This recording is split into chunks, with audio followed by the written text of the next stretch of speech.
పిత పుత్ర పవిత్రాత్మ నామమున ఆమేన్. ఈరోజు ఏప్రిల్ 27వ తారీఖు. యోహాను సువార్త 20వ అధ్యాయము 19వ వచనము నుండి 31వ వచనం వరకు. అది ఆదివారము, సాయం సమయము. యూదుల భయముచే శిష్యులు ఒక చోట తలుపులు మూసుకొని ఉండిరి. యేసు వచ్చి వారి మధ్య నిలవబడి, మీకు శాంతి కలుగునుగాక అనెను. ఆ మాటలు చెప్పిన పిదప ఆయన వారికి తన చేతులను ప్రక్కను చూపగా, ప్రభువును చూచి వారు ఆనందించిరి. యేసు మరలా వారితో, మీకు శాంతి కలుగునుగాక. నా తండ్రి నన్ను పంపినట్లు నేను మిమ్ము పంపుచున్నాను అని పలికెను. అటుల పలికి ఆయన వారి మీద శ్వాస ఊది, పవిత్రాత్మను పొందుడు.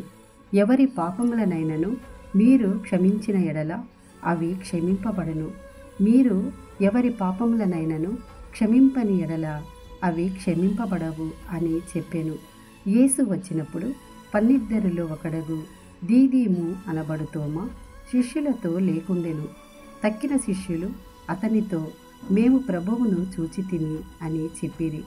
అందుకు అతడు, నేను ఆయన చేతులలోని చీలల గంట్లు చూచి అందు నా వ్రేలు పెట్టి ఆయన ప్రక్కలో నా చేయి ఉంచిననే తప్ప విశ్వసింపను అనెను. 8 దినములకు పిమ్మట ఆయన శిష్యులు మరలా ఇంటి లోపల ఉండిరి. తోమా సహితము వారితో ఉండెను.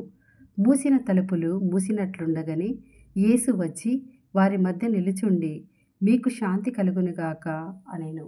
అప్పుడు యేసు తోమాతో, నీ వేలు ఇక్కడ పెట్టి నా చేతులు చూడుము, నీ చేయి చాచి నా ప్రక్కలో ఉంచుము.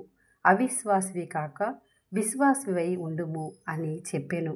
అప్పుడు తోమా, నా ప్రభు, నా దేవా అని పలికెను. నీవు విశ్వసించినది నన్ను చూచుట వలన కదా, చూడకయే నన్ను విశ్వసించువారు ధన్యులు అని యేసు పలికెను. యేసు శిష్యుల ఎదుట మరెన్నియో అద్భుత కార్యములను చేసెను. అవన్నీ ఈ గ్రంథమున వ్రాయబడలేదు. యేసు దేవుని కుమారుడైన క్రీస్తు అని విశ్వసించుటకు, ఈ విశ్వాసము ద్వారా ఆయన నామమున మీరు జీవము పొందుటకు ఇవి వ్రాయబడినవి. ఇది ప్రభుని వాక్కు. సర్వేశ్వరునికి వందనములు.